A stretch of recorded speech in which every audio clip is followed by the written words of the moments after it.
Injil Markus, bab 3.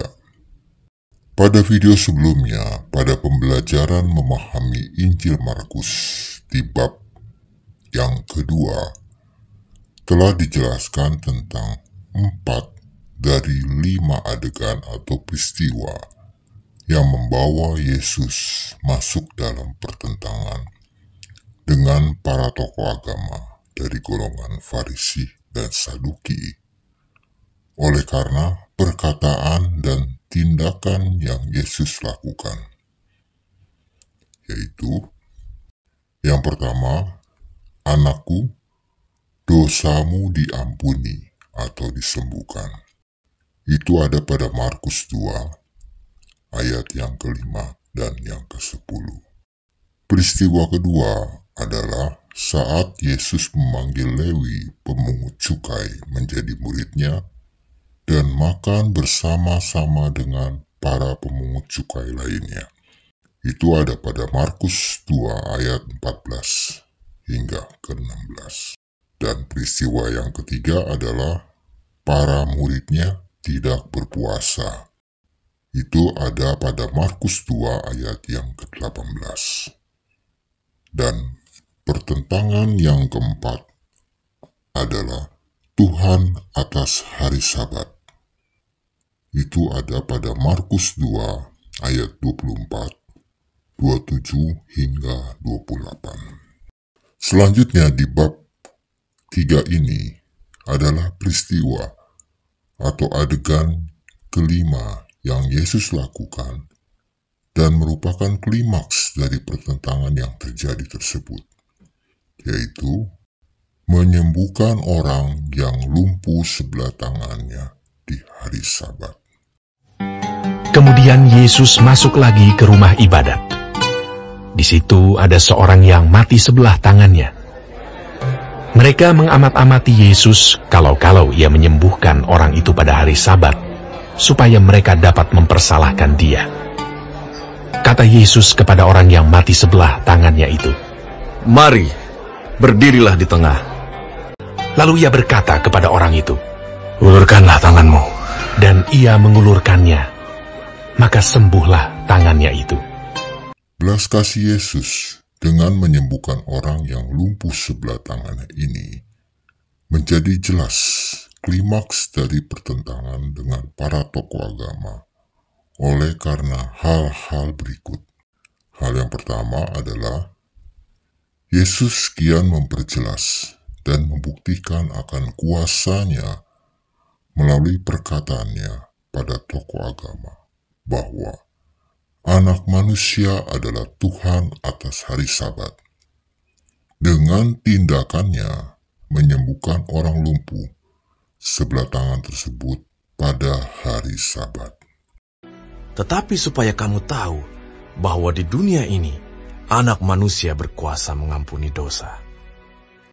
Hal yang kedua adalah Yesus mengajukan pertanyaan yang provokatif atau menantang pada tokoh agama itu, yaitu, kemudian katanya kepada mereka, "Manakah yang diperbolehkan pada hari Sabat? Berbuat baik atau berbuat jahat? Menyelamatkan nyawa orang atau membunuh orang?" Tetapi mereka itu diam saja. Ia berduka cita karena kedegilan mereka, dan dengan marah ia memandang sekelilingnya kepada mereka. Pertanyaan Yesus ini tidak mampu mereka jawab. Sikap para tokoh agama tersebut menjadi jelas bahwa mereka hanya bisa mengkritik saja. Tidak ada aksi atau belas kasih oleh karena mengikuti aturan-aturan pada hukum Taurat. Oleh karena sikap mereka ini telah membuat Yesus menjadi marah. Di sini bukannya mereka yang marah pada Yesus. Hal yang ketiga adalah sikap belas kasih yang telah Yesus lakukan membuat orang-orang Farisi mundur untuk bersekongkol merencanakan dapat membinasakan Yesus. Lalu keluarlah orang-orang Farisi dan segera bersekongkol dengan orang-orang Herodian untuk membunuh dia. Dan sekarang, makna apa yang bisa didapatkan melalui 5 adegan atau peristiwa tersebut bagi kita yang belajar memahami Yesus melalui Injil Markus ini? Jawabannya adalah, penulis Markus menjamin pembacanya bahwa Yesus akan menjawab dengan bermurah hati sehubungan dengan iman terhadapnya, karena Ia telah datang bagi yang membutuhkannya, dan Tuhan yang berbelas kasih bagi yang datang padanya. Demikianlah 5 adegan atau peristiwa konflik yang terjadi antara Yesus dengan para tokoh agama ini.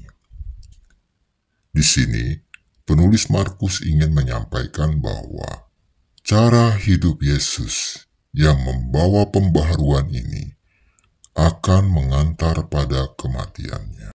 Dan sekaligus, Markus pun ingin mengatakan hal yang sama yang akan menimpa para muridnya kelak, yaitu kematian karena mengikuti Anak Manusia. Itu kelak akan kita jumpai pada Markus 8 ayat yang ke-34 dan ke-35. Setiap orang yang mau mengikut aku, ia harus menyangkal dirinya, memikul salibnya, dan mengikut aku. Karena siapa yang mau menyelamatkan nyawanya, ia akan kehilangan nyawanya. Tetapi barang siapa kehilangan nyawanya karena aku dan karena Injil, ia akan menyelamatkannya. Maka di ayat berikutnya, di bab ketiga ini, tidak terjadi konflik lainnya. Namun dilanjutkan dengan perjalanan Yesus bersama para murid-muridnya. Sekian dulu pembelajaran memahami Injil Markus pada bab 3 ini. Dan akan dilanjutkan pada video berikutnya, pada bab 3 bagian yang kedua, dengan topik merenungkan makna menjadi muridnya. Terima kasih, dan Tuhan Yesus memberkati kita semua. Amin.